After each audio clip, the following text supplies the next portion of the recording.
Cultura, pluralidad y tradiciones se entretejen en la exposición El Norte, su materia y su artesanía, donde conoceremos un poco más sobre la geografía, el clima y la historia de esta fascinante región de México.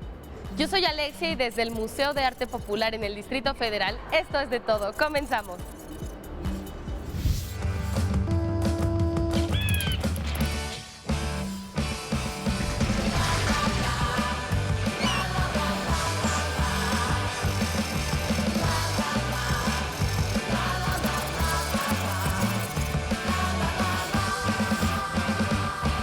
El norte del país cuenta con un terreno extenso e impredecible, lleno de biodiversidad y pluralidad cultural. Walter, ¿por qué hacer una exposición sobre el norte del país? ¿Cuál es el objetivo? Mira, son 3 exposiciones. Esta es la primera, es el norte, como bien lo mencionaste, y su relación con la artesanía. Haremos el centro y la biodiversidad del centro y la relación con la artesanía, y el sureste. Porque nosotros disasociamos el trabajo artesanal de sus habitantes. Y no nada más de sus habitantes, sino de su entorno, de su contorno y sobre todo de su biodiversidad. Y nosotros no lo podemos hacer, ¿no? La biodiversidad es tan importante que no simplemente nos da la materia prima, sino que nos da la fuente inspiracional para poder hacer muchas cosas. Y por otro lado, es tan determinante que puede llegar a modificar el diseño de las cosas.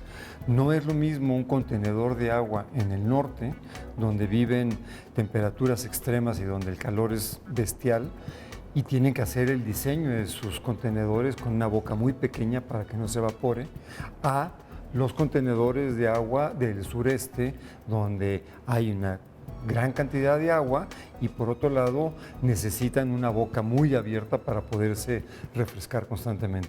Entonces hay que estar haciendo consciente al público de la importancia del entorno, de la biodiversidad y sobre todo de cómo afecta esto a los grupos étnicos y a la artesanía.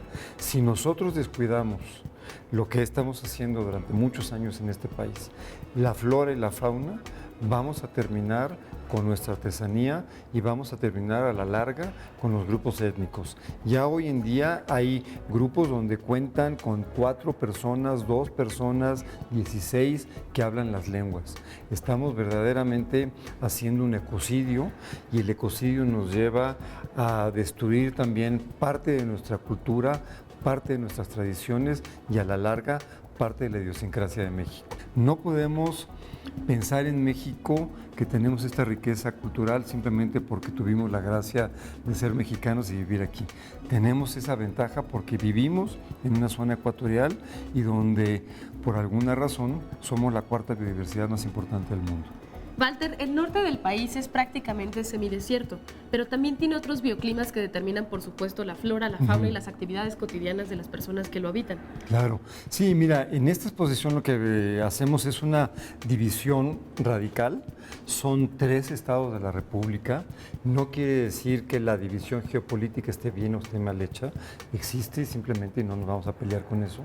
Pero que esta división que hicimos nosotros depende más bien del bioclima que exista en la zona. Entonces, hay estados, como es el caso de Nayarit, que puede tener una zona semidesértica y otra zona con muchísima vegetación, el caso de San Luis Potosí, que están incluidos, pero obviamente están incluidas la parte semidesértica de esos estados.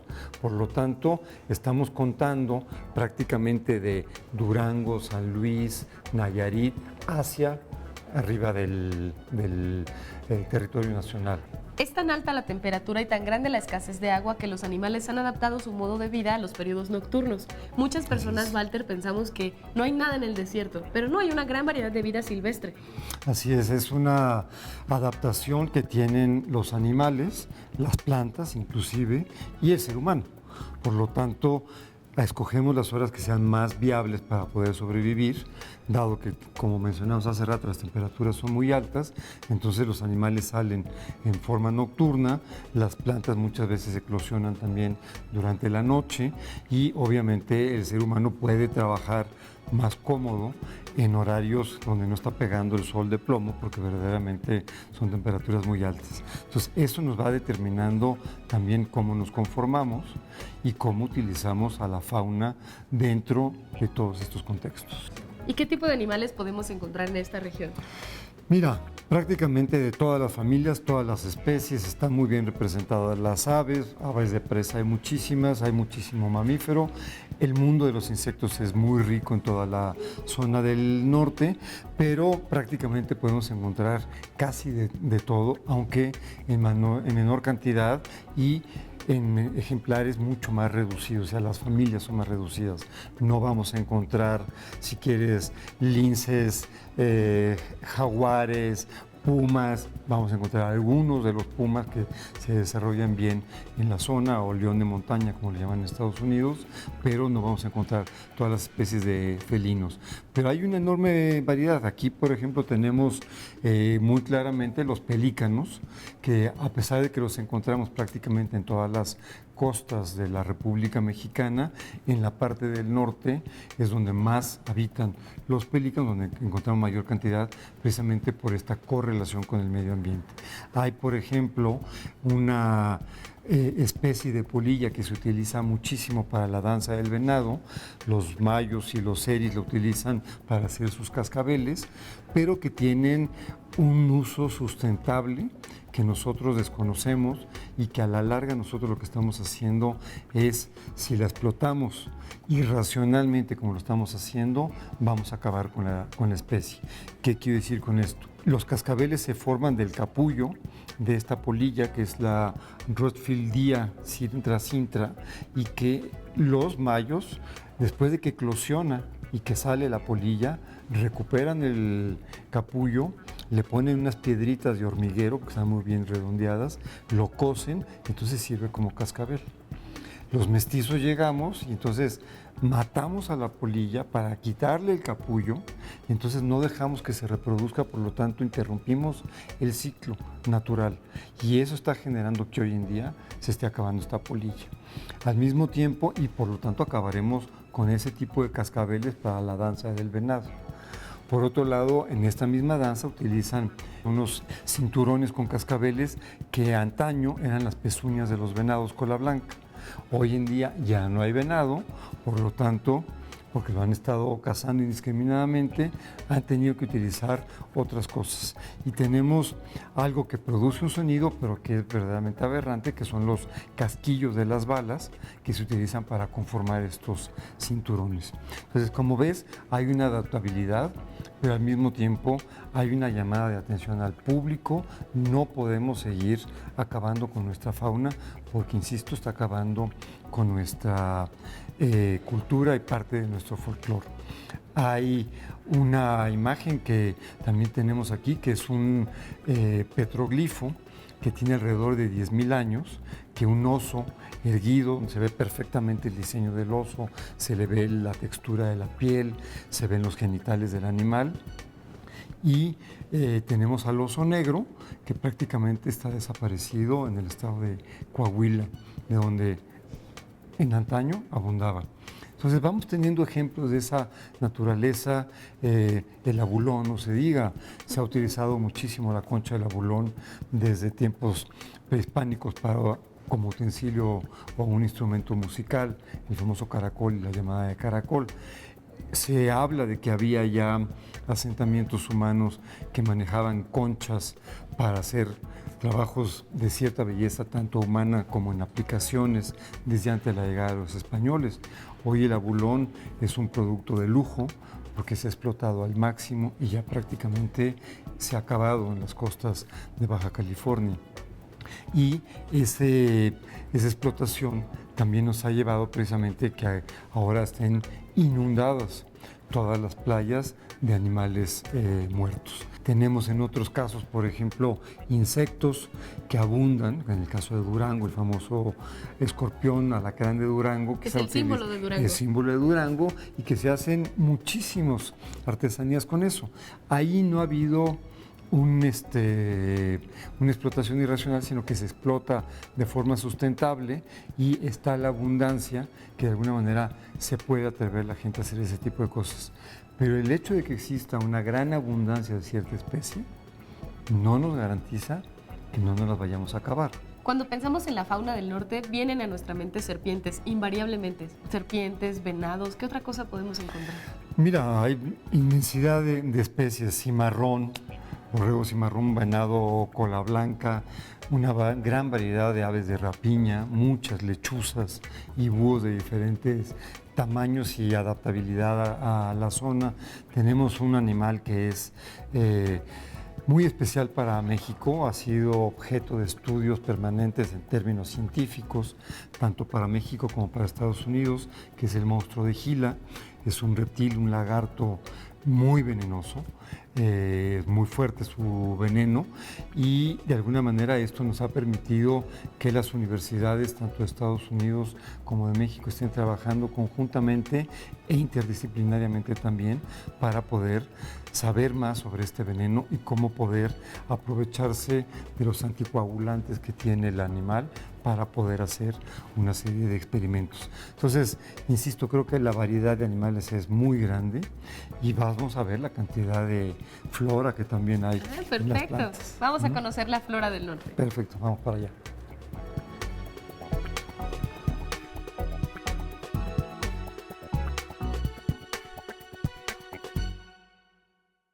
La presencia de las cactáceas es fundamental en esta zona del país. ¿Por qué, Walter? Porque precisamente son plantas especializadas en la zona donde no hay agua, donde hay un calor abundante. Si vemos, siempre están súper protegidas por una coraza de espinas para que no se las coman otros animales, y porque siempre son una especie como de elementos gordos, cuerpos gordos, porque ahí contienen precisamente mucha agua. Dado que hay muy poca agua en la época de lluvias, pudiéramos decir, entonces están acostumbradas a absorber y a guardar en su cuerpo. México es uno de los países más ricos en cactáceas en el mundo entero, y tenemos piezas que son verdaderamente, ahora sí que podríamos decir, de colección. ¿Cuáles son de esas piezas? Por ejemplo, el famoso peyote, que mucha gente habla sobre él en la relación ceremonial que tienen los huicholes, y que los chamanes lo prueban y tienen alucinaciones. Es algo que se trabaja también en términos científicos.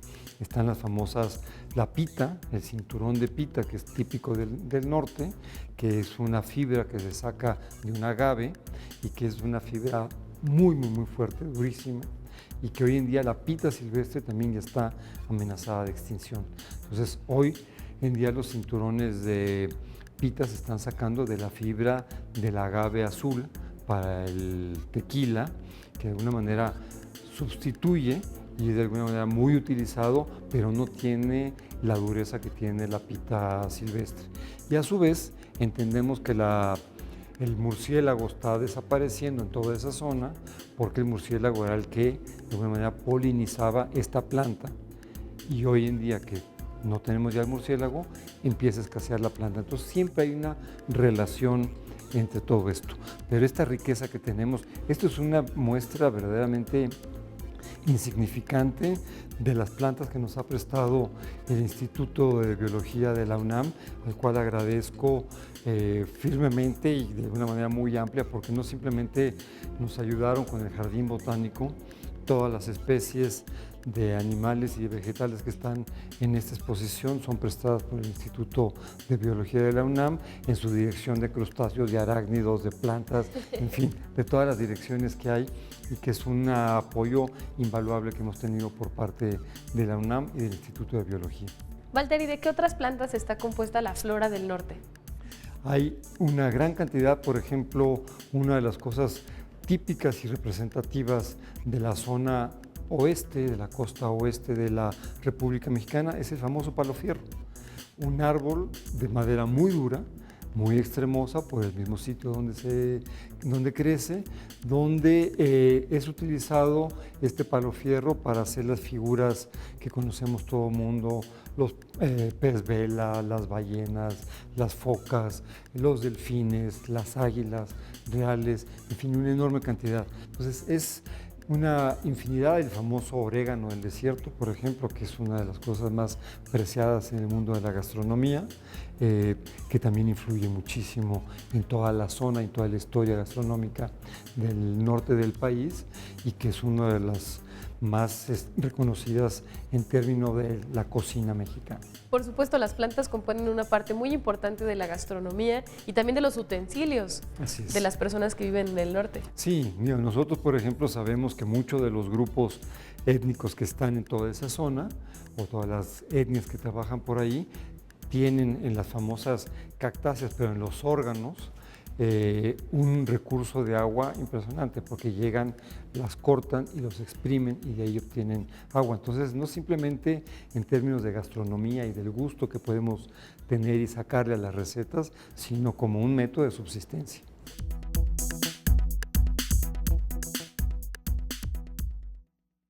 Una manera de conocer la cultura de los diferentes grupos étnicos que habitan el norte del país es a través de su artesanía. Esto nos permite saber quiénes son, cómo viven, qué piensan, qué sueñan incluso. Así es, mira, hay muchos grupos, como lo hemos estado mencionando durante el programa, el haber poca materia les lleva a tener una pluralidad, si quieres, una diversidad mucho más limitada que en otras zonas del país. Pero lo que sí podemos encontrar son piezas verdaderamente de una belleza y de una estética extraordinaria. Están, por ejemplo, las coritas.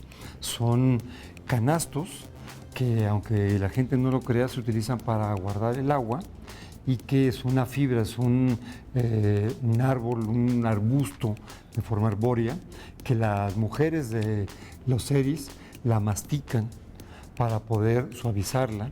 Esto lleva como consecuencia también que las mujeres pierden muchas veces la dentadura por lo dura que es por un lado y por la alcalinidad de la savia de la planta. Pero van generando estas pequeñas fibras que después hacen sus piezas para cuestiones ceremoniales y son verdaderamente piezas, primero de un alto valor, porque se tardan 2-3 años en hacerlas, no se hacen en el sentido comercial, que siempre tiene que ver con alguna ceremonia, y por otro lado, pues son, como mencionábamos, para captar el agua y para guardar el agua, por lo tanto no siempre se deshacen de ellas tan fácilmente. Una de las cuestiones que hay en abundancia o había en abundancia es la piel, por lo tanto tenemos una gran cantidad de taparrabos, de huaraches, de cinturones, de bolsas que utilizan para poder utilizar en objetos de la vida cotidiana, objetos utilitarios, y obviamente en objetos ceremoniales utilizan muchísimo ese tipo de cosas para poder hacer sus máscaras. Y también en herramientas para cazar, por ejemplo, los arcos con exactamente, piel. Sí, siempre se decoran con piel. Y tenemos, por ejemplo, en la zona norte de Chihuahua, la famosa producción de la cerámica de la zona de Mata Ortiz, donde es una zona muy erosionada, por lo tanto, el barro que utilizan, que ha estado expuesto a esta erosión, prácticamente es un caolín, y entonces es muy fino y llegan a ser estas piezas como las que hizo el maestro Quesada, que son verdaderamente espectaculares, no simplemente por su belleza intrínseca, sino por su correlación con las culturas prehispánicas y sobre todo de cómo se relacionan en términos cromáticos y de fuente inspiracional con su medio ambiente. Entonces hay piezas verdaderamente espectaculares. Encontramos, por ejemplo, también los famosos zarapes de Saltillo en Coahuila, que tienen un color siempre maravilloso. Vamos a encontrar en la zona de San Luis Potosí los famosos rebozos de Santa María, que son de seda. Se requieren 17,000 metros lineales de seda para poder hacer un rebozo de seda. Por lo tanto, si empezamos a buscarle lo que hay que tener de producción de gusano de seda, cómo se tiñe la seda, cómo se hila la seda, etcétera, etcétera, pues obviamente va complicando la artesanía y la va haciendo mucho más cara. Son invaluables, todo lo que son vemos invaluables, aquí es invaluable. exactamente. Los objetos, por ejemplo, como instrumentos musicales. Hay una importancia muy especial hacia las ceremonias, dado que es muy agreste, como hemos mencionado en varias ocasiones, el clima. Por lo tanto, las ceremonias para hacer o pedir que venga la lluvia, que venga buenas las cosechas o que exista abundancia de animales es muy importante. Por lo tanto, hay gran cantidad de influencia española, árabe española, en los instrumentos. Se encuentran violines en Chihuahua se encuentran algunos charangos en la zona semidesértica de San Luis Potosí y obviamente todos los instrumentos de percusión son de gran importancia en la zona de Chihuahua, en la zona de Tamaulipas, en la zona de Sonora y de Coahuila. En esta exposición también podemos encontrar, por ejemplo, un penacho de puercoespín y distintas máscaras, incluso muñecos. Así es. Sí, de alguna manera, como mencionábamos, las ceremonias son muy importantes para ellos. Entonces, hay muñecos ceremoniales y hay muñecos que son simplemente juguetes, que los niños también tienen que jugar y los niños normalmente juegan con este tipo de cuestiones. Entonces, se les hace a través de telas que se tienen o el uso otra vez de ciertas pieles de animales para poder llevar a cabo estos muñecos. Pero como bien mencionas, una de las cuestiones importantes y reiteramos es la cuestión de las máscaras, ¿no? Cómo utilizan mucho la máscara en las ceremonias y utilizan todo lo que encuentran a su alrededor para poderlas llevar a cabo. Y en el caso concreto de la que mencionaste, la puercoespín, es verdaderamente espectacular. Es una pieza que pueden aparte elaborarla sin necesidad de sacrificar al animal.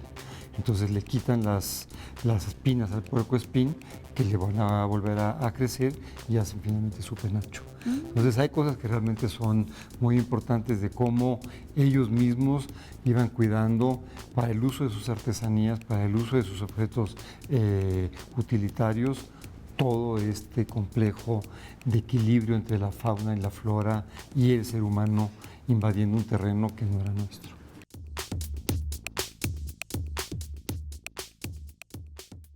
En cuanto a cultura y tradiciones, el norte es un lugar vasto. Podemos encontrar una gran diversidad debido a que tiene muchos grupos étnicos. Así es, ha sido menos, si quieres, que en otras partes del país, pero la variedad es enorme.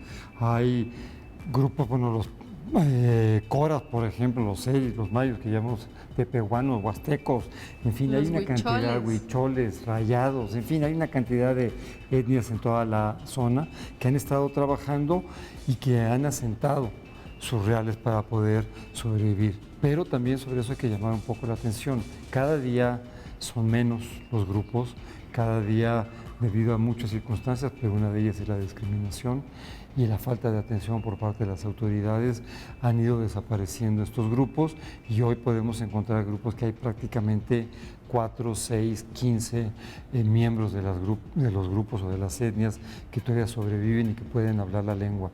Al desaparecer estos grupos, desaparecerá la lengua. Y al desaparecer la lengua, desaparecerán las costumbres. Entonces, eso es otras cosas que hay que cuidar.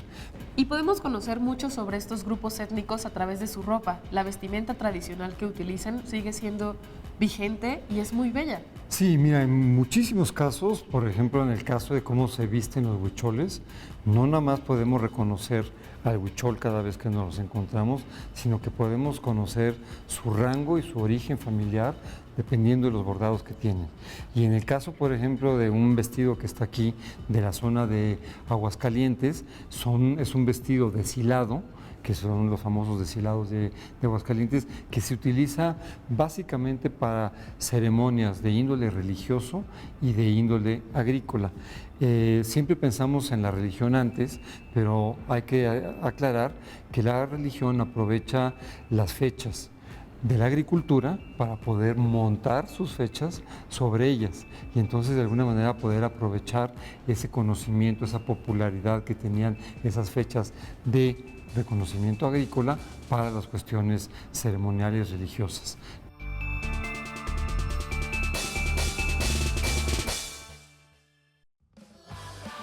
Esta exposición tiene el fin de que todos reflexionemos acerca de lo importante y necesario que es salvaguardar nuestro patrimonio cultural y natural. Deja tus comentarios en nuestras redes sociales, tenemos Facebook y Twitter. Y en nuestro podcast en iTunes y nuestro canal en YouTube puedes volver a ver este capítulo las veces que tú quieras. Yo soy Alexia y recuerda que cada día es más divertido si descubrimos juntos de todo.